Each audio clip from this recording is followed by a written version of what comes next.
Good morning, my dear brothers and sisters in Christ. Welcome to the celebration of the Holy Sacrifice of the Eucharist as we celebrate the memorial of Saint Timothy and Titus, Bishop. Let us include in our prayers the following intention: for the thanksgiving of Richard and Chona Yumul, Nimpa Agapito Ong, for the healing, good health, and speedy recovery of Edgardo Gang Langsangan, for the eternal repose of the souls of Jose Roman Sr. and Jr., Antonio Iluminada, Juanita, and Alejandra, Gerardo Tombocan, Anselmo Binuya, and all poor souls in purgatory.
Let us all rise and glorify the Lord by singing the entrance hymn.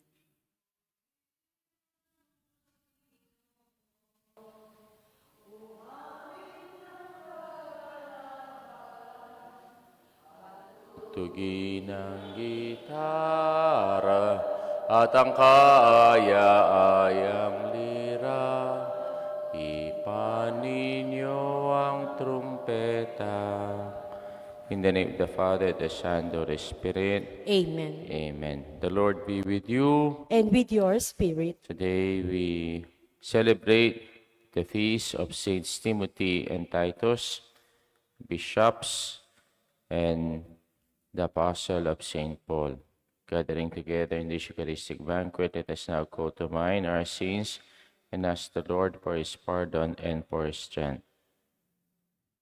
I confess, Almighty God, And to you, my brothers and sisters, that I have greatly sinned in my thoughts and in my words, in what I have done and in what I have failed to do, through my fault, through my most grievous fault. Therefore, I ask Blessed Mary, ever Virgin, all the angels and saints, and you, my brothers and sisters, to pray for me to the Lord our God. May Almighty God have mercy on us, forgive us our sins, and bring us to life everlasting. Amen. Lord, have mercy. Lord, have mercy. Christ, have mercy. Christ, have mercy. Lord, have mercy. Lord, have mercy. Let us pray. O God, who adorns Saints Timothy and Titus with apostolic virtues, grant through the intercession of them both that living justly and devoutly in this present age, we may merit to reach our heavenly homeland through our Lord Jesus Christ, your Son, who lives and reigns with you, the unity of the Holy Spirit, one God, forever and ever. Amen.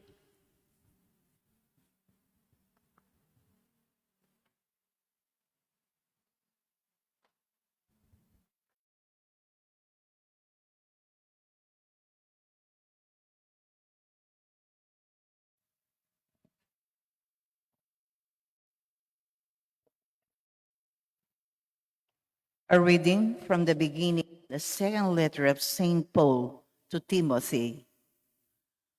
Paul, an apostle of Christ Jesus, by the will of God, for the promise of life in Christ Jesus to Timothy, my dear child, grace, mercy, and peace from God the Father and Christ Jesus our Lord. I am grateful to God, whom I worship with a clear conscience, as my ancestors did, as I remember you constantly, prayers night and day. I yearn to see you again, recalling your tears, so that I may be filled with joy as I recall your sincere faith, the first lived in your grandmother's Loy and in your mother Eunice, and that I am confident lives also in you.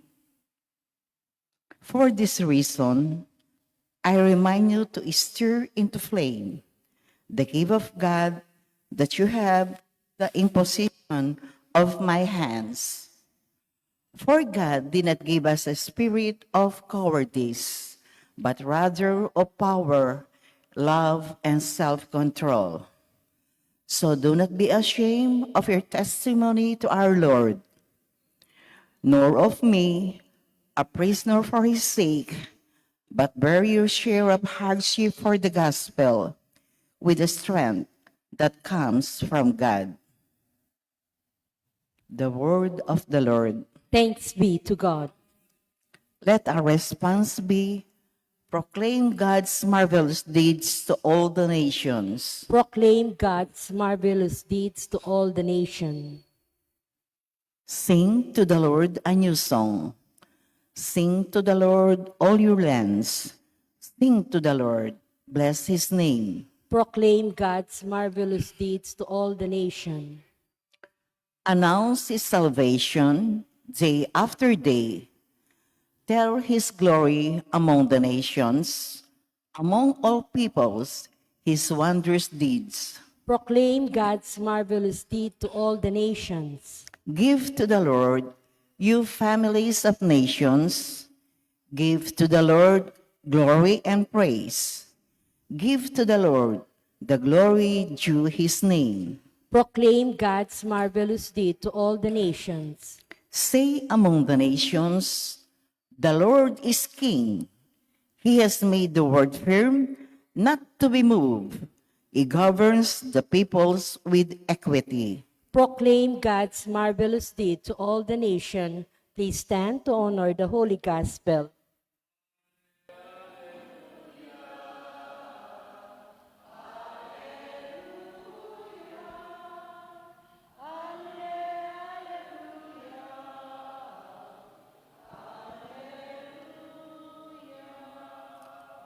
The Lord sent me to bring glad tidings to the poor and to proclaim liberty to captives.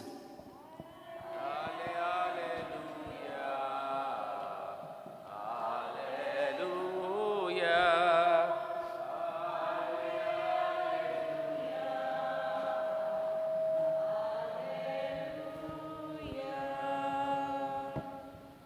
The Lord be with you. And with your spirit.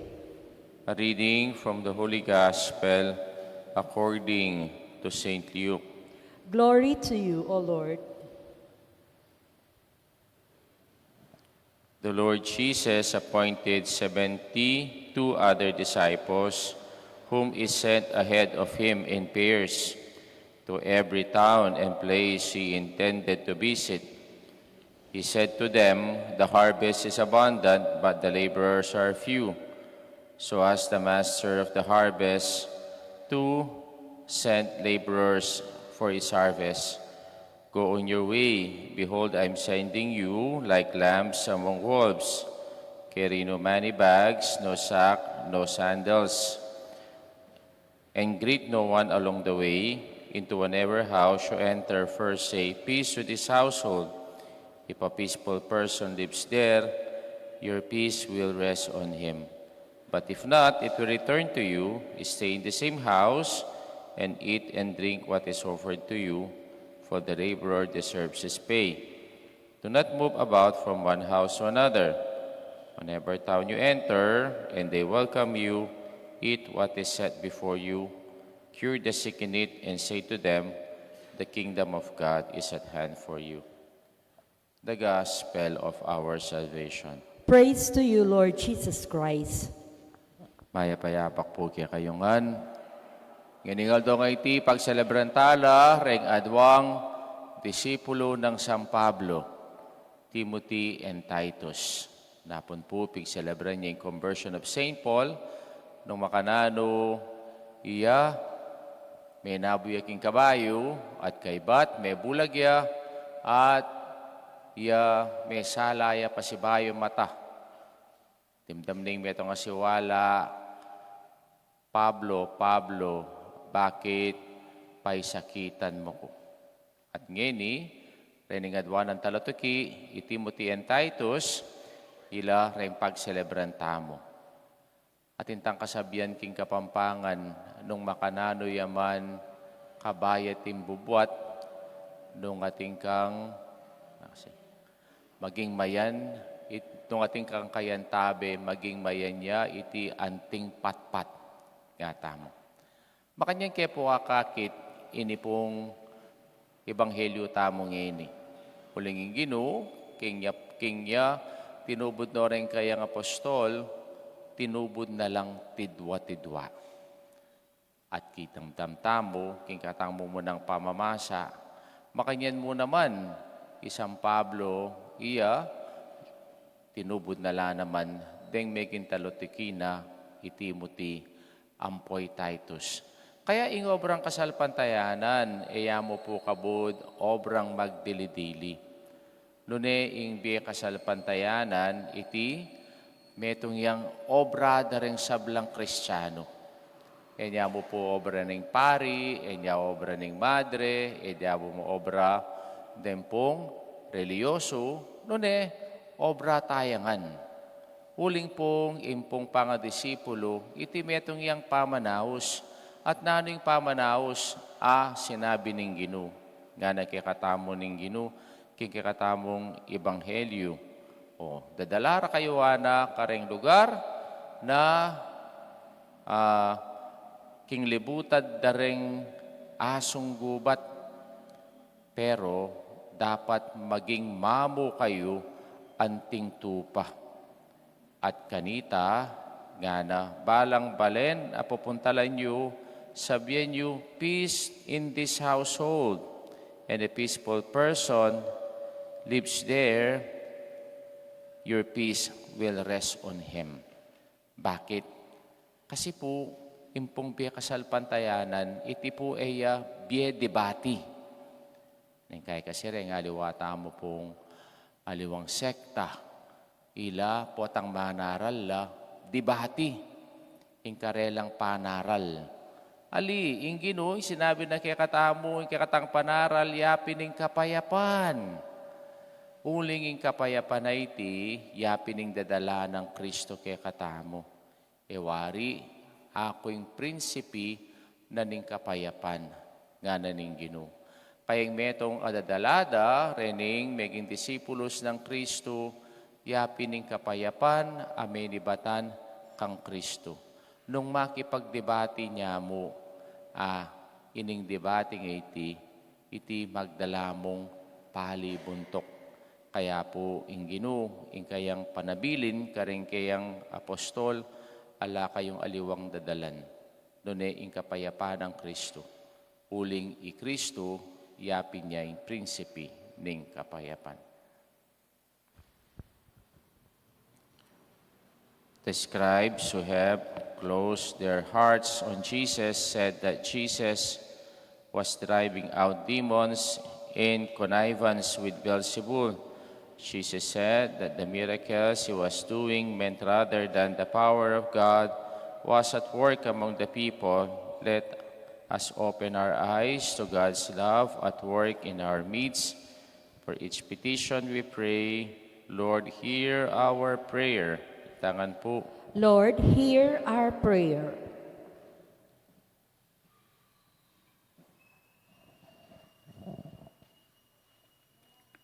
May the people of God stand united with the Lord and with one another, so that they can resist the devil and life's tempest that threatens them away. We pray. Lord, hear our prayer.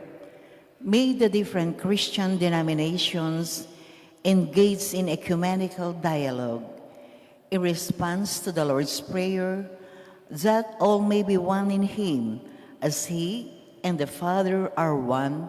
We pray. Lord, hear our prayer. May we acknowledge and appreciate the good things done by people, even if these do not belong to our religious or political group. We pray. Lord, hear our prayer. May we not fall into doubt or pessimism, but rather open our eyes to the small miracles that the Lord works for us daily. We pray. Lord, hear our prayer. May we acknowledge and glorify the Holy Spirit, who guides, comforts, and empowers us to overcome the evil one. We pray. Lord, hear our prayer. With the thanksgiving and special intentions of Richard Chona Yumul, ni Pagapitoong, for the complete healing and good health of Edgardo Ganglangsangan, for the souls of Jose Roman Sr. Jr., Antonio Iluminada, Juanita Leandra, Gerardo Anselmo. Let us pray to the Lord. Lord, hear our prayer. Let us now pray for our personal intentions. Lord our God, you chose Saints Timothy and Titus to bring the gospel to the Gentile world, and later to watch over the community of believers that has shared their apostolic virtues as to share their heavenly reward. We ask this through Christ our Lord. Amen.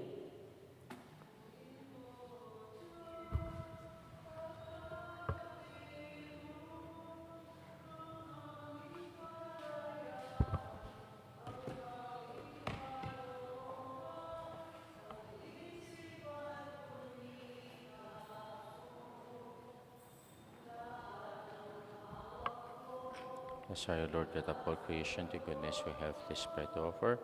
Pagsiyaman na hands made will become for us our bread of life. Blessed be God forever.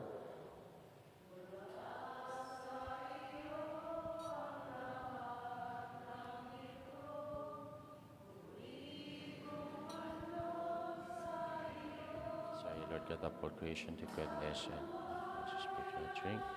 Blessed be God forever. Let's this up.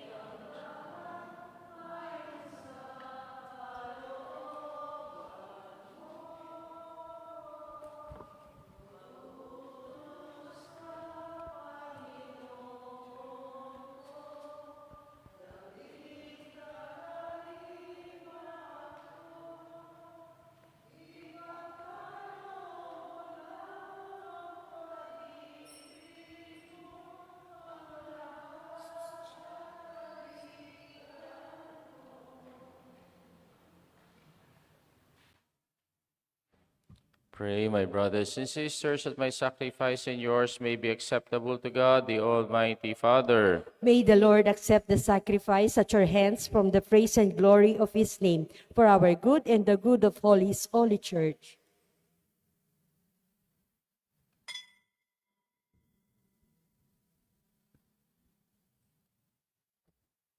As we celebrate the divine mysteries, O Lord, we pray, may the Spirit fill us with that light of faith with which He constantly enlightened the blessed Apostles Paul. In your kindness, render us fully acceptable as we celebrate the feast of Saint Timothy and Titus by giving us sincerity of heart through Christ our Lord. Amen. The Lord be with you. And with your spirit, Lift up your hearts. we lift them up to the Let Lord. us give thanks to the Lord our God. It is right and It is just. truly right and just, our duty and our salvation, always and everywhere to give you thanks, Lord, Holy Father, Almighty and Eternal God. For you, eternal shepherd, do not desert your flock, but through the blessed apostles watch over it and protect it always, so that it may be governed by those who have appointed shepherds to lead it in the name of your Son. And so with the angels and archangels, with thrones and dominions, with all the hosts of powers of heaven, we sing the hymn of your glory as without end we acclaim. Holy, holy, holy Lord God of hosts, heaven and earth are full of your glory. Hosanna in the highest. Blessed is he who comes in the name of the Lord. Hosanna in the highest. You are holy indeed, O God, the fount of all holiness. Make holy therefore these gifts, we pray, by sending down your Spirit upon them like the dew fall, so that they may become for us the body and blood of our Lord Jesus Christ. At the time he was betrayed and entered willingly into his passion, he took bread, giving thanks, broke it, gave it to his disciples, saying, "Take this, all of you, and drink and eat of it. For this is my body, which will be given up for you."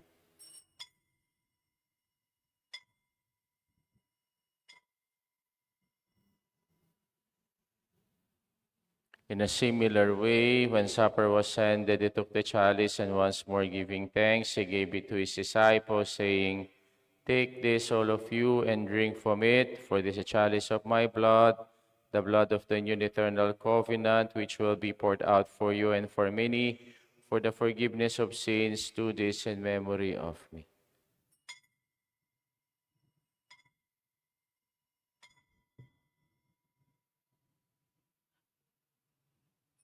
The mystery of faith. When we eat this bread and drink this cup, we proclaim your death, O Lord, until you come again.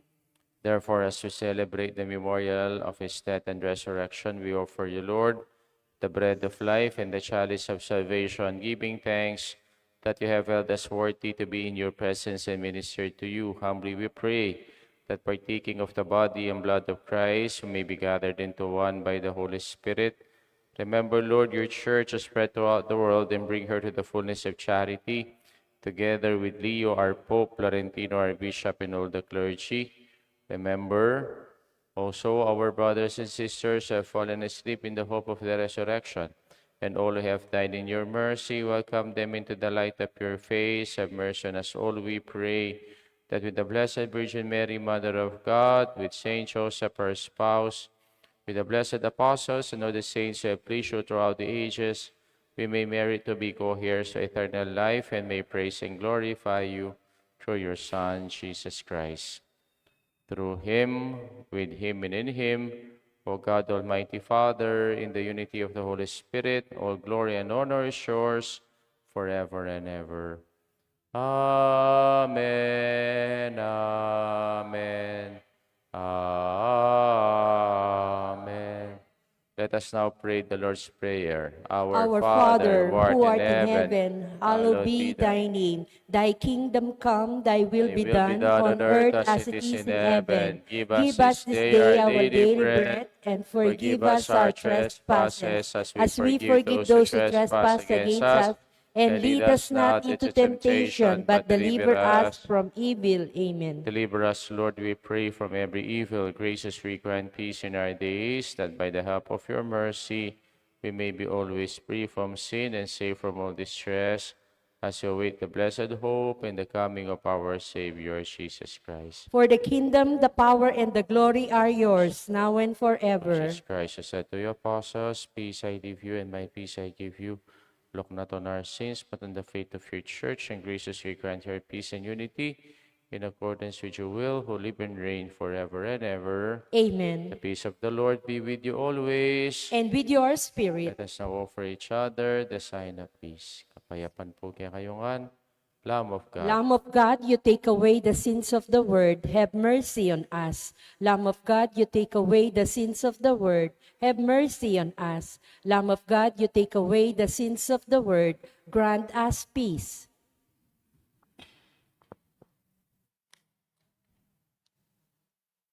Behold the Lamb of God, behold him who takes away the sins of the world. Blessed are those who go to the supper of the Lamb. Lord, I am not worthy that you should enter under my roof, but only say the word, and my soul shall be healed. Body and blood of our Lord Jesus Christ, keep us safe for eternal life. Amen.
Let us pray. With the sacrament we have received, O Lord our God, nourish in us that faith taught by the preaching of the apostles Timothy and Titus, and kept safe by the labors of them through Christ our Lord. The Amen. Lord be with you. And with your The mighty spirit. God bless you all, the Father, the Son, and the Holy Spirit. Our Amen. Mass we know for, let us go in peace and to love and to serve the Lord. Thanks be Thanks to be to God. God. Good morning po kay kayongan.